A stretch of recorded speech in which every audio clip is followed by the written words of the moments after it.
Nagsimula ang lahat sa isang simpleng plano ng bakasyon, isang paglalakbay mula sa mga tuyong lupain ng gitnang silangan patungo sa lunsyang tropiko ng Timog Silangang Asya. Tatlong lalaki, bitbit hindi lamang ang kanilang mga bagahe, kundi peti na rin ang mabibigit at hindi nakikitang pasanin ng mga maling akala. Ang humakbang palabas ng mga sliding door ng Ninoy Aquino International Airport.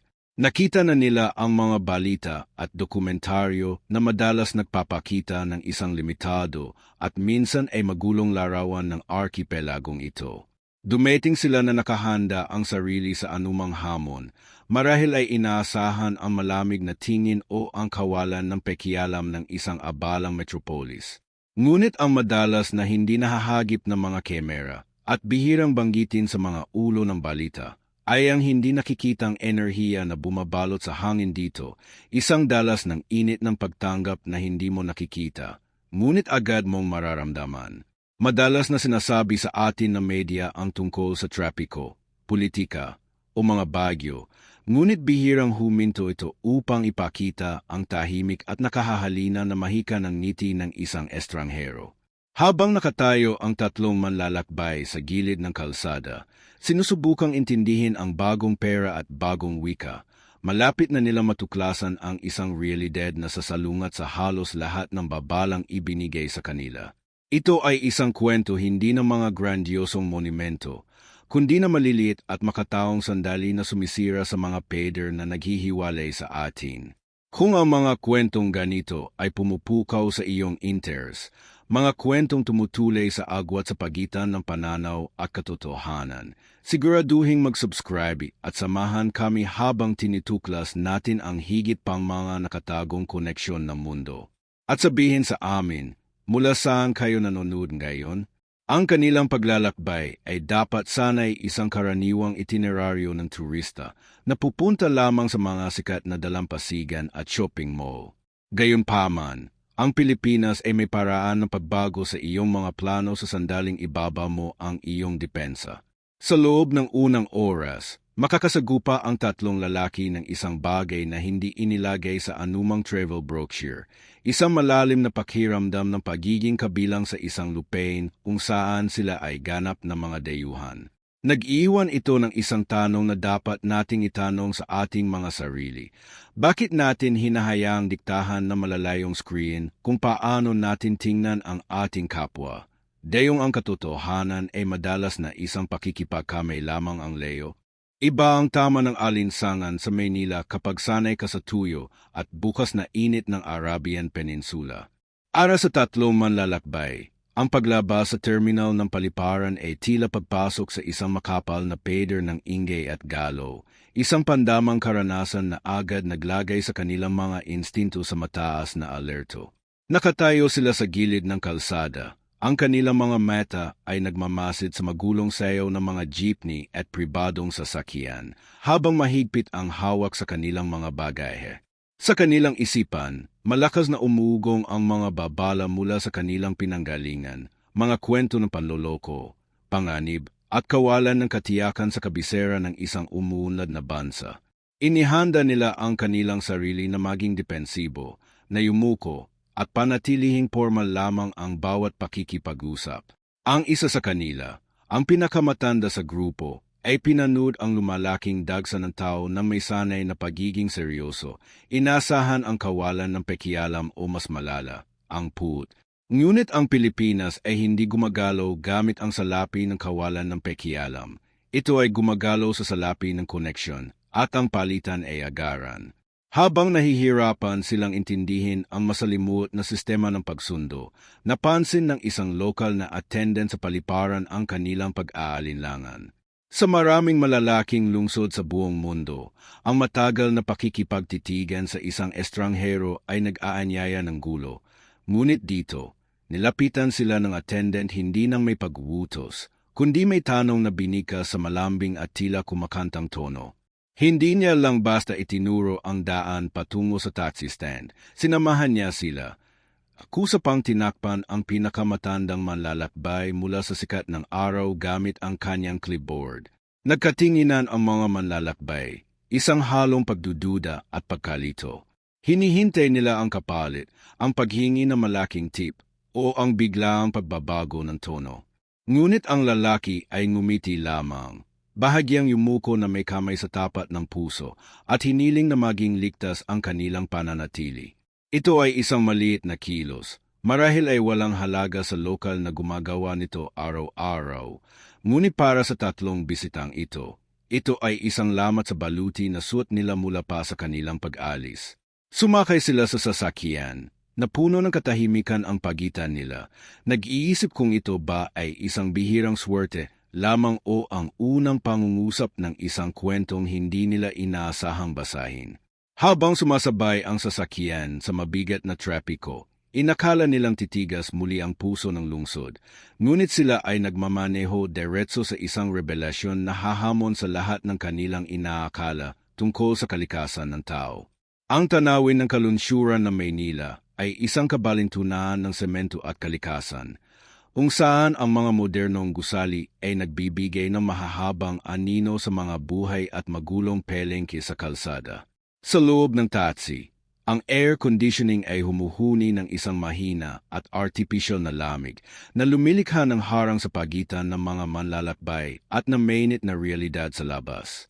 Sa pamamagitan ng tinted na salamin, inanood nila ang paghinga ng lungsod. Isang kaleidoskop ng mga jeepney na napapalamutyan na makukulay at gawang kamay na sining na tumatawid sa trapiko nang may walang ingat na grasya na sumasalungat sa batas ng pisika. Dito, sa tahimik na pagmamasid sa mga kalsada, lumitaw ang ikalawang lamat sa kanilang mga maling akala. Sa maraming kabisera, ang rush hour ay nagbubunga ng isang tiyak na uri ng agresyon, isang kolektibong pagkainis na mabigat sa hangin. Gayunpaman, nang tingnan nila ng mas malapitan, nakita nila ang mga driver na nagtatawanan sa mga nakabukas na bintana at mga pedestrian na naghahasyan sa pagkain sa mga kanto habang naghihintay na masasakyan. Ito ay isang ritmo ng buhay na hindi nila inaasahan, isang katatagan na tila namumulaklak hindi sa kabila ng kaguluhan, kundi kasabay nito. Nang sa wakas ay makarating sila sa kanilang tutuluyan, nagsimula ng lumubog ang araw na pinipintahan ang langit ng kulay ubi at maapoy na kahel. Inihanda nila ang kanilang sarili para sa transaksyonal na pakikitungo na tipikal sa mga abalang hotel, kung saan ang mga bisita ay numero lamang ng kwarto at credit card. Sa halip, bineti sila ng mga staff sa lobe ng isang enerhiya na hindi parang serbisyo sa customer, kundi parang isang pagbabalik-bayan. Isa sa mga manlalakbay, napagod at marahil ay medyo sinikal mula sa mga taon ng pagbiyehe sa negosyo, ay naghintay na mawala ang pagbabalat kayo, na maglaho ang ngiti kapag naihatid na ang mga bagay. Ngunit ang init ng pagtanggap ay nanatili, isang matatag na daloy ng tunay na kuryosidad kung sino sila at kung saan sila nanggaling. Ito ay nakakalito. Bakit magmamalasakit ang mga estranghero?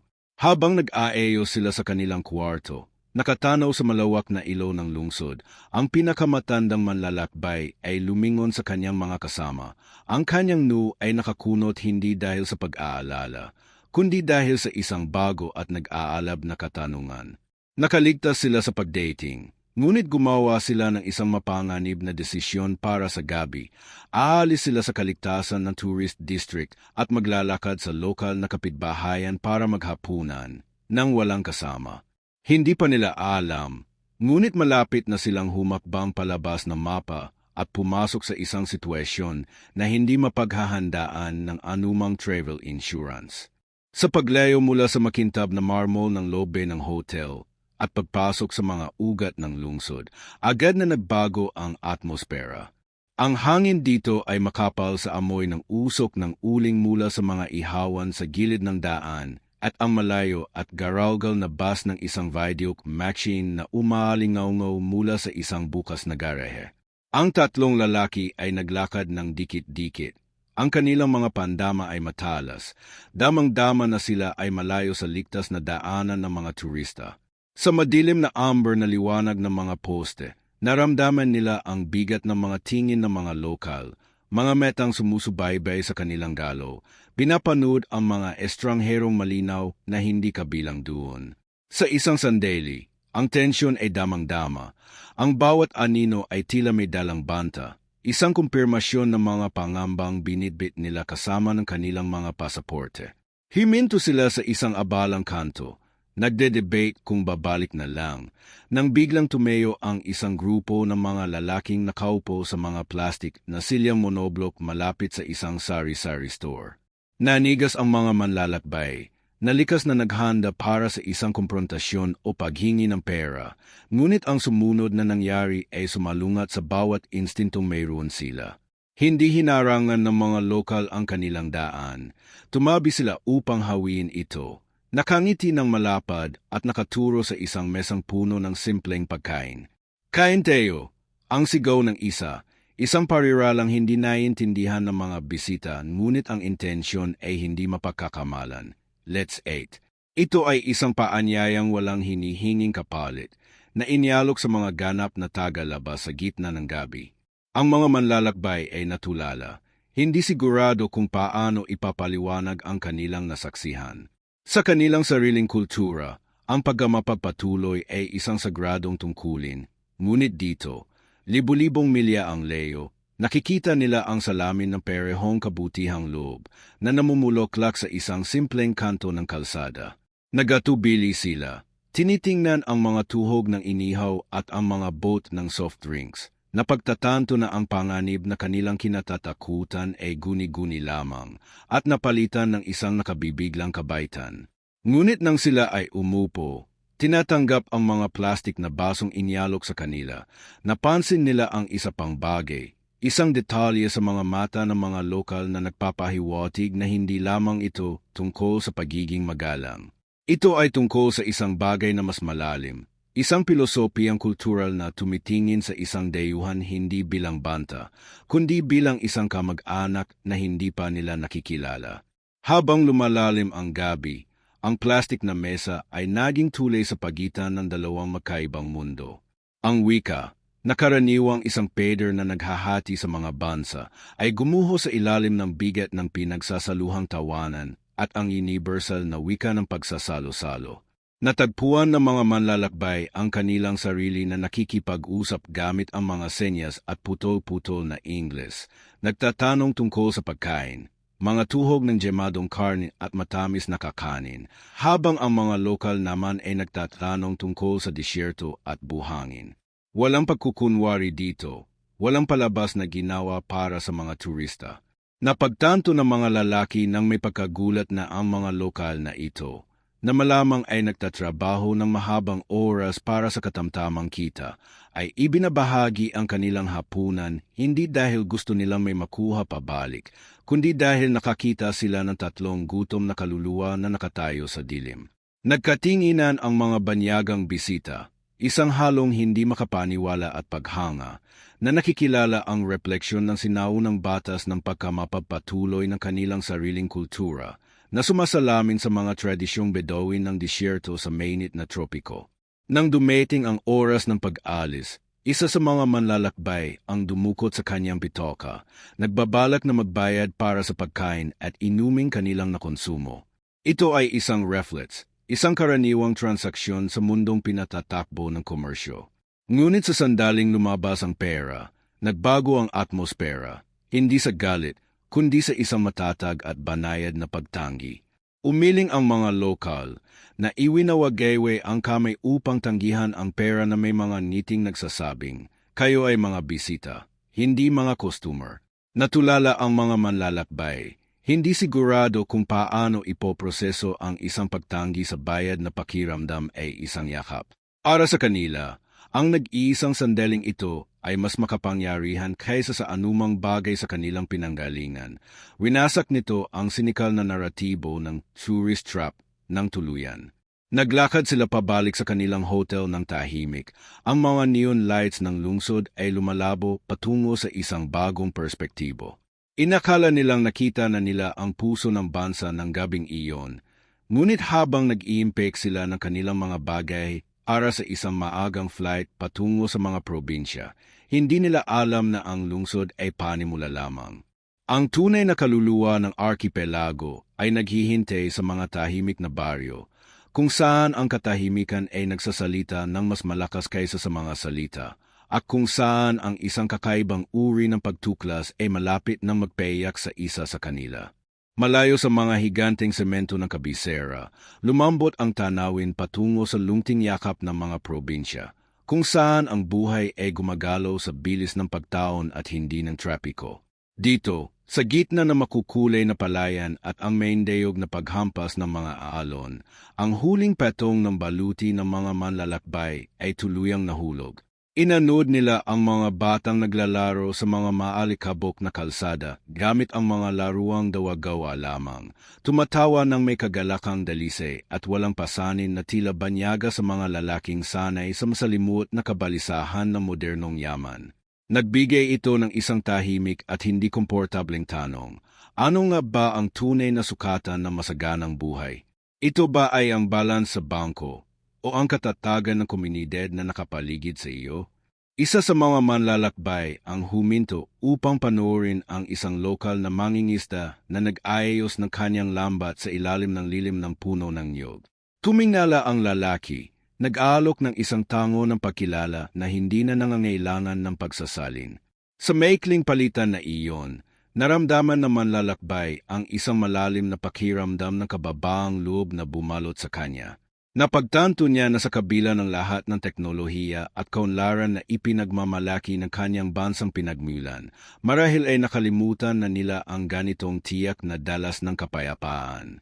Ahimik na tumayo ang mga banyagang bisita sa gilid ng tubig, habang tinutuyo ng simoy ng dagat ang biglaang pamamasa ng kanilang mga mata. Dumating sila sa Pilipinas na umaasang makahanap ng lugar bakasyunan. Sa halip, natatagpuan nila ang isang nawawalang piraso ng kanilang mga sarili. Isang paalala na ang pinakamahalagang bagay sa buhay ay ang mga bagay na hindi nabibili, naibebenta, o naimpek sa isang maleta. Habang nakatayo sila sa departure gate, ang air conditioning ng terminal ay naramdamang mas malamig kaysa dati. Isang matalim na kaibahan sa mainit na yakap ng tropical na hangin na kanilang nakasanayan. Tiningnan nila ang mga pasalubong na nakasilid sa kanilang mga carry-on bag, mga dried mangoes, mga habing gawang kame, maliliit na alaala ng kahoy at kabib. Ngunit alam nilang ang mga pisikal na bagay na ito ang pinakawalang halaga sa mga bagay na iuwi nila. Ang tunay na pasalubong ay hindi nakikita, walang bigat, ngunit mabigat sa kahulugan. Ito ang alaala ng protektibong kamay ng isang taxi driver, ang lasa ng pagkain pinagsaluhan kasama ang mga estrangherong tumanggi sa bayad, at ang halakhak ng mga batang kakaunti ang material na yaman ngunit nakangiti na tila pag-aari nila ang mundo. Napagtanto ng mga manlalakbay na ang mga kwentong narinig nila bago dumating ay hindi naman nagsinungaling, ngunit nagkaroon sila ng kasalanan ng kakulangan. Isang pagkukulang sa paglalahad ng buong katotohanan. Nabigo silang makuha ang pinakamahalagang katotohanan, na ang takot ay madalas na kakulangan lamang ng pag-unawa, at na ang kabutihan ay nagsasalita ng isang wikang mas matanda pa sa anumang salita. Dumating sila bilang mga depensibong turista, inoprotektahan ang kanilang mga pitoka at ang kanilang ego, ngunit aalis sila bilang mga mapakumbabang saksi sa katatagan ng espiritu ng tao. Habang lumiliko ang eroplano sa ibabaw ng arkipelago, na inilalantad ang mga nakakalat na hiyas ng mga isla sa huling pagkakataon, idiniin ng pinakamatandang manlalakbay ang kanyang nu sa malamig na salamin. Naunawaan na niya ngayon na hindi lang sila bumisita sa isang bansa, sila ay pinalalahanan kung paano magpakatao. Sa huli, ang distansya sa pagitan ng dalawang kultura ay kasing lapad lamang ng ipinahihintulot natin. Ang tatlong lalaking ito ay naglakbay ng libu-libong milya na umaasa makatagpo ng pagkakaiba, ngunit sa halip, nakatagpo sila ng isang refleksyon. Nagsisilbi itong isang tahimik at makapangyarihang paalala na habang ang mundo ay malawak at madalas na hinahati ng mga hangganan at mga ulo ng balita, ang wika ng kabutihan ay hindi nangangailangan ng pagsasalin. Ito ay matatas na sinasalita ng puso.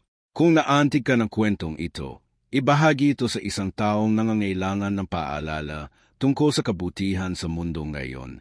At huwag kalimutang mag-subscribe dahil ang susunod na kwentong ating tutuklasin ay maaaring magbago sa paraan ng iyong pagtingin sa iyong sariling mga kapitbahay. Hanggang sa muli, patuloy na magmasid ng mas malalim.